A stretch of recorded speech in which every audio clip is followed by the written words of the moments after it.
See life so dark and a future so dark, can you explain the thought process that went behind that? I have never in my entire life had, up until a certain point, never had a suicidal thought, ever. Never been a person that felt anything but love for life, and loved being a singer, loved being Mindy, loved everything about life. And when things started getting bad, and it was really with the relationship that I was in with the father of my son, I got caught up in this whirlwind of trying to save him from himself and lost me in the process. And then, you know, my self-esteem was gone. Here I was in love with this man and trying to do everything I could to save his life, and nobody cared about mine. And it really wasn't that no one cared, it was that everybody was fed up with trying to be there for me. Well, all I wanted to do was die for this person.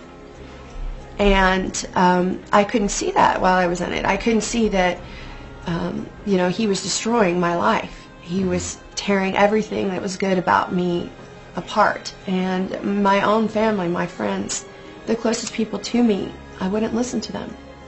I went back to him over and over and over again.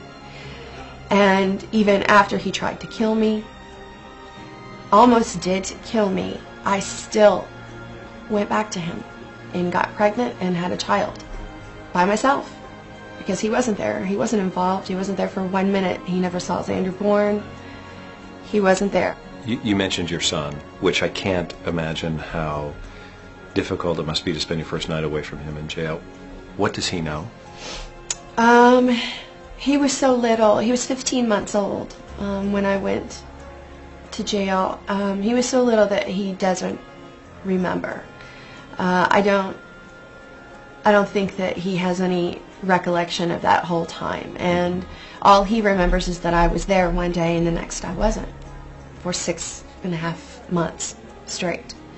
And they did bring him to see me once, and he didn't remember me, and that was really hard. It was really hard. That wasn't enough wake-up call?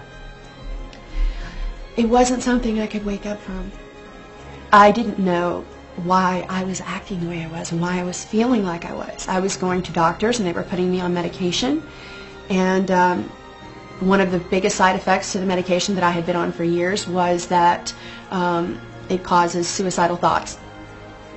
And after all the doctors that I'd seen, and including Dr. Phil, I'm still on this medicine, and that's the main side effect of it, and nobody suggested for me to be off of it. And are you off of it now? I'm on no medicine now. Nothing now? Nothing.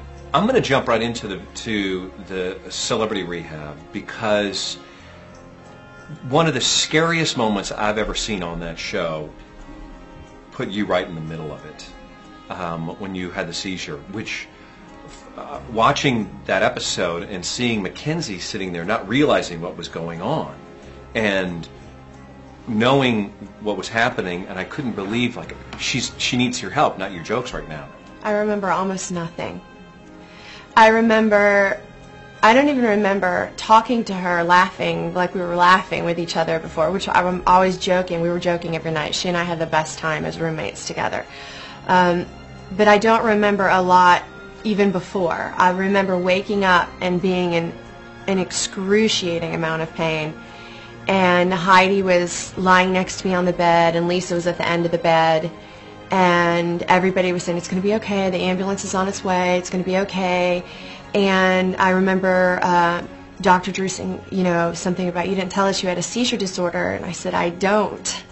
And you know, nobody could figure out what had happened. It was pretty unexplainable because I wasn't detoxing, so there wasn't a reason for me to have had a seizure like that. People look at the show, and of course it does make it look like that was the reason, but it really wasn't. There was no that happened because it was meant to. That was a God thing. I could have had that seizure a week before I came on that show while I was driving, and I could have killed myself and other people. It happened for a reason, and a very specific reason, exactly where it happened. I didn't know I had a head injury. Could that still happen today? No. The injury is treatable. The fluid that was in my head and the damage that had been done to my head was treatable with medication. And had I known that, of course, I would have treated it a long time before, and I probably never would have had a seizure. A lot of people have said, you know, was that about TV for you? Was that show TV or was it therapy? And I can't speak for everyone, but for me, it changed my life. It saved my life.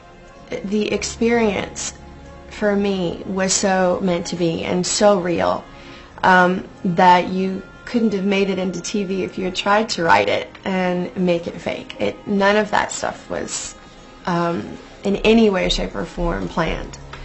But it was planned, I think, by somebody else, somebody up there looking out for me.